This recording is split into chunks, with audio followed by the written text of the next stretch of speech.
दूसरा रास्ता एक और है, either you should block the road, but now if a highway is already being developed, it is not good to block it, seize it. Better to use it for some good things, isn't it?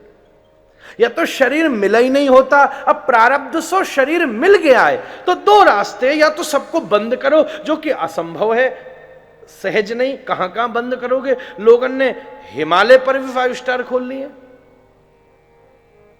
फिर बताओ वहां जाके बंद करोगे? वहां भी आदमी ढूंढता है एक्स्ट्रा बढ़िया bedroom with attached bathroom with a nice heater and a geyser, we need it. Otherwise बदनान आने वाले लोग पूछे, महाराज आपके अटैच बाथरूम वाला कमरों तो मिलेगा महाराज? अरे मैंने कि बाथरूम ही करना तो बंबई रहा, तो हमारे यहाँ क्या करवे आए हो?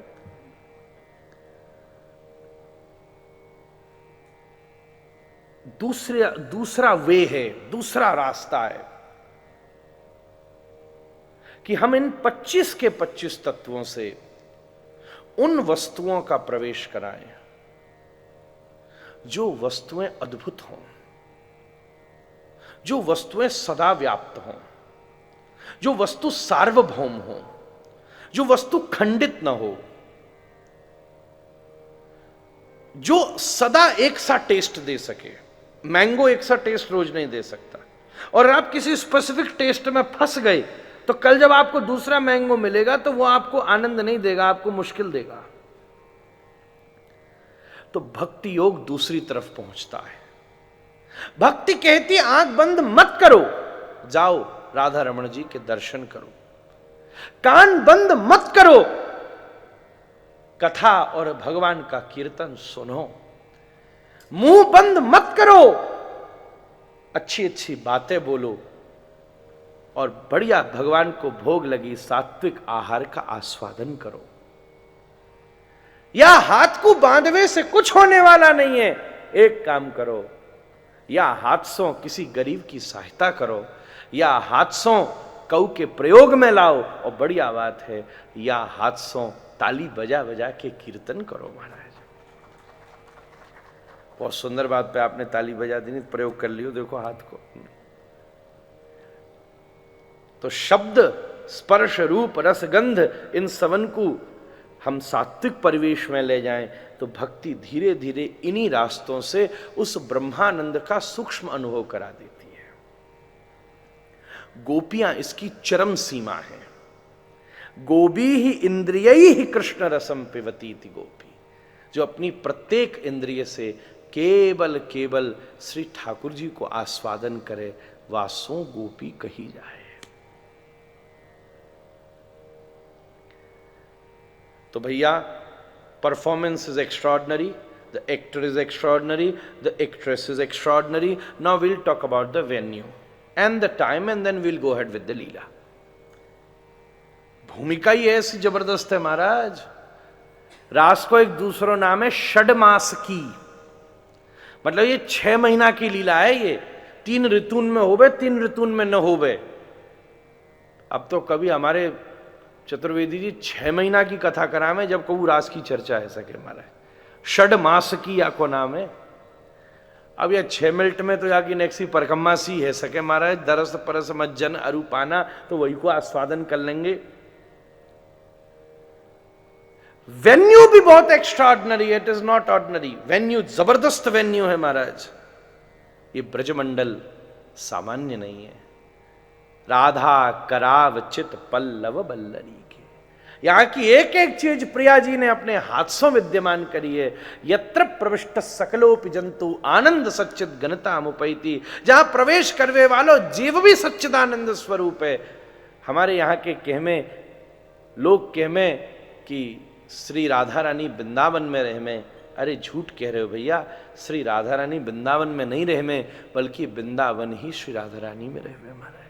श्री राधे हृदय रसे न जडिमा ध्यानिस तुम्हें गोचरा। या ब्रज की महिमा शास्त्र पुराणन में सो बोग आई भई है। या को प्रकृति को अंग न मानो जाए, या ऐसो ही समझो जैसे कोई हेलीकॉप्टर आए के टिक जावे ना, ऐसे या प्रकृति में ये नित्य ठाकुर जी को गोलोक धाम प्रगट भाव सो है। वाकी परछाई वाको स्वरूप या में पर रहे हो महाराज। वहां की छाया यहां पर ही है, वहां के पदचिन्ह यहां बने हैं। जैसे राम जी के जहां पैर बने वहां मंदिर सो बना दिया जाए, भैया राम जी के पैर पड़े हैं।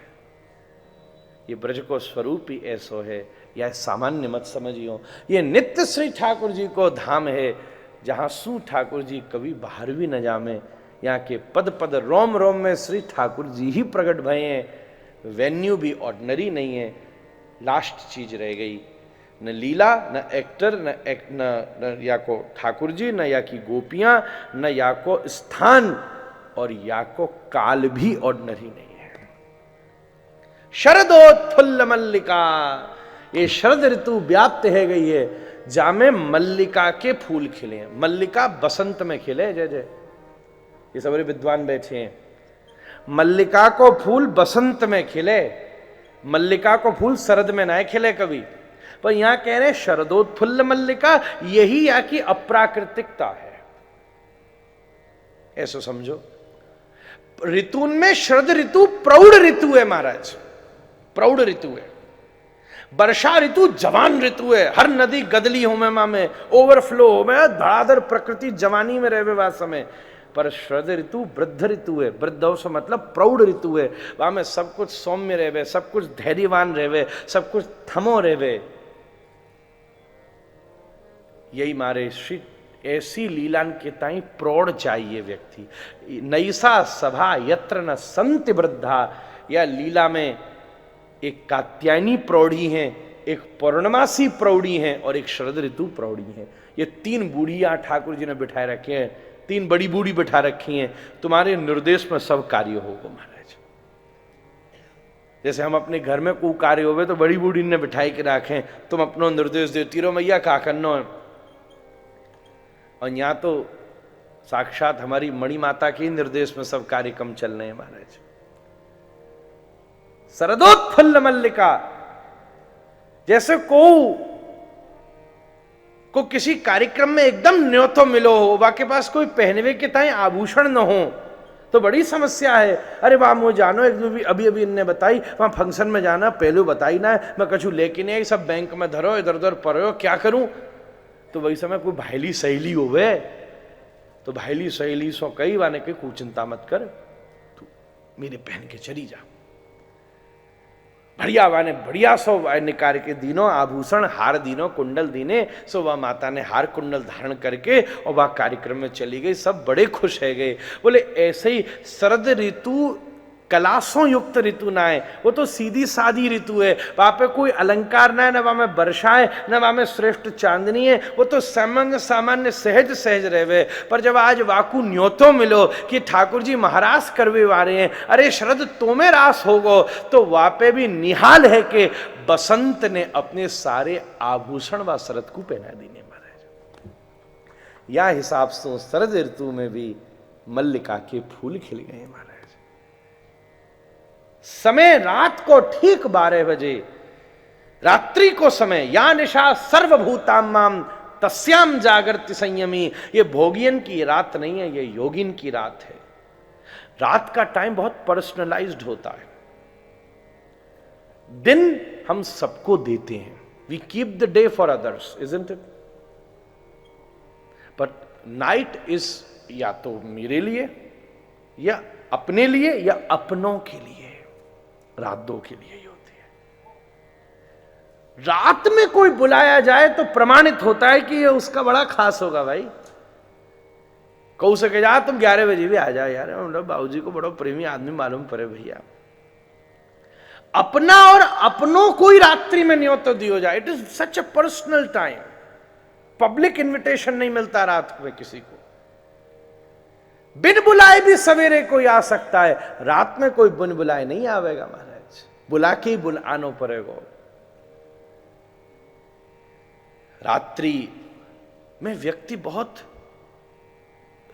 बहुत सिमटा होता है, क्योंकि उसका विजन लिमिटेड हो जाता है, वो दूर तक नहीं देख सकता, उजाला नहीं होता, वो वाह्य नहीं होता।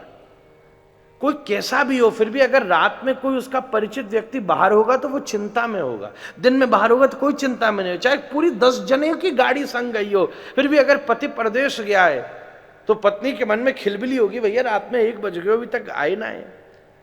माता पिता के मन में खिटपिट होगी, भैया ये कहां चले गए। रात्रि बहुत सिमटने का स्थान है, अपने का स्थान है, अपनों का स्थान है, पूर्ण एकांत का स्थान है। उस काल में भगवान ने आवाहन किया है उन लोगों को जिनके जीवन में एक ही कांति